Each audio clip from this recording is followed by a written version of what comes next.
Hello, MPS. It's your girl, Renice Washington, aka Wellness Queen. This week, I have the distinct pleasure of being joined by Nic Jones, MPS's own Chief Performance Officer. And this week, we are going to talk a bit about mental health, but also some of the stigma that exists for men, and specifically men of color. So let's get into it.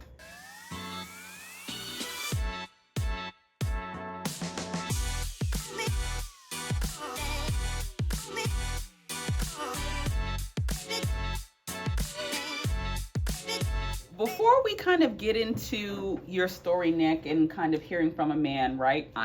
Don't identify as a man, and so it is important that we have many perspectives on mental health. But typically, for men, I'll be honest, I don't hear a lot of men speaking about their mental health in a proactive way. A lot of it's around if something happens, then.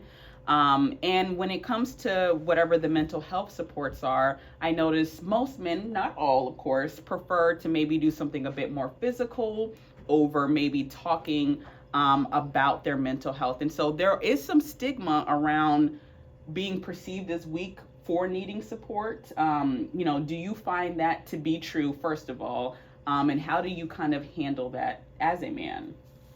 So that is true. We are perceived as being tough. It's a problem if we're weak, if we express our emotions. That's a sign of weakness. But we cannot be afraid to express our emotion. We have to be as real as everybody else. I agree. And so for you as a leader in the district and also like as a Black man, are you aware of when you need mental health support? Yeah, because there's a number of strategies I use. I think it requires that you take care of self. It requires that you have a work-life balance.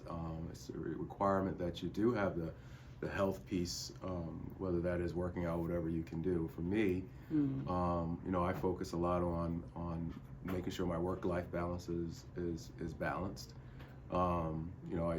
Friday through Sunday, I don't have my work phone. I got to spend time with my children, spend time for myself. Yeah. That requires, getting a massage, seeing a massage therapist once a month, going twice a month to get manicure and pedicure, which speaks to the massaging of the hands and the feet and that whole health piece, as well as meditating every day. And so all of those strategies require that it's a more of a proactive stance than being reactive and, getting to the point where I need help, trying to avoid all of that. But on top of all of that, it's the health piece. Yeah. Making sure I work out 3 times a week, twice a week with a trainer.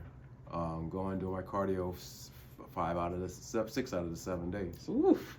I know that's right. And so it's important because now you're talking about the weight loss and you're talking about changing how you eat, which speaks to the kinds of food you eat during training, the kind of food you eat during off training, the kind of food that's healthy for you, which affects your mental health. And so all of that combined together is what we really need to do. Yes. Well, and I know it's not as easy, it's easier said than done. But you really did lay out some really great strategies for people. We're talking about mindfulness. We're talking about taking care of our literal physical health by eating better. For any man who is looking at this and perhaps, is struggling to come to terms with the fact that maybe they need to get their mental health checked in on, or they might need some supports. Do you have any words of encouragement, or any words for men out there, who might be a little hesitant to get mental health supports? Yeah, you can't wait till the 11th hour. If you're not feeling right mentally, then you have to speak to somebody. And it doesn't mean that it's a knock on your manhood. Right. It doesn't mean that you're weak. One of the things that I go by is that you can only control the things that are in your control. You can't worry, you can't stress over those things that are out of your control. But you can't wait till the 11th hour when things are feeling chaotic and you can't think straight. You have to go get the necessary help.